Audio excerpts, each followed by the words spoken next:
நம்மள வயிறு குலுங்க சிரிக்க வச்ச ஒரு காம்போ 15 வருஷம் கழிச்சு அகைன் ஒன்னா சேர்ந்து ஒரு படம் பண்ணிருக்காங்க அப்படிங்கிறப்ப ஒரு எதிர்பார்ப்பு இருக்கும்ல. அப்படி ஒரு எதிர்பார்ப்புக்கு மத்தியில அந்த படம் இப்ப ரிலீஸ் ஆகிருக்கு. அந்த படம் எப்படி இருக்கு?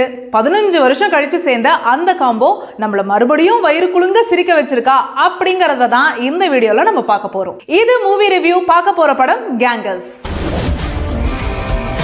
இந்த கேங்கர்ஸ் படத்தோட கதை என்னன்னா, அரசன் கோட்டைங்கிற ஒரு ஊர்ல பெரும் புள்ளிகளான மைம் கோபியும் அருள்தாஸும் அராஜகம் பண்ணிட்டு இருக்காங்க. இப்படி இருக்க அவங்க நடத்துற ஸ்கூல்ல நல்லா படிக்கிற ஒரு ஏழை பொண்ணு திடீர்னு காணாம போயிடுது.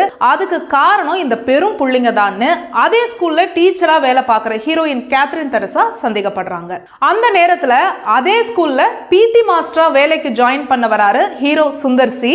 நான் அந்த ஸ்கூலுக்கு புதுசா வந்திருக்கிற PT master. Welcome to our school Saravanan. அதே ஸ்கூல்ல ஆல்ரெடி ஒரு பிடி மாஸ்டரா இருக்காரு நம்ம வைகை புயல் வடிவேலு.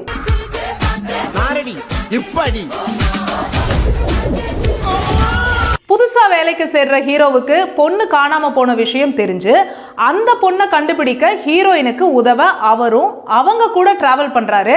அந்த டீம் தான் கேங்கர்ஸ். அப்ப இனிமே நம்ம எல்லாரும் ஒரே கேங்கர்ஸ். கேங்ஸ்டர் தானே ஒரிஜினல் வார்த்தை. அதான் ஏற்கனவே இருக்குல்ல, இப்ப புதுசா ஒன்னு ஓபன் பண்ணிருக்கோம். இந்த கேங்கர்ஸ் டீம் ஒரு கட்டத்துல வில்லன் குரூப் கிட்ட இருந்து 100 கோடி ரூபாயை அபேஸ் பண்ண பாக்குறாங்க.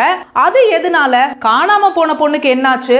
அந்த பொண்ணு காணாம போனதுக்கும் அந்த பெரும் புள்ளிகளுக்கும் என்ன சம்பந்தம்? ஹீரோ வில்லன் குரூப்பை என்ன பண்ணாரு அப்படிங்கிறது தான் கேங்கர்ஸ் படத்தோட கதை. கோடி கணக்கில் படம் கிடைக்குன்னா குரங்கு வித்துல இருந்து குரலி வித்து வரைக்கும் காட்ட மாட்டான் நானு.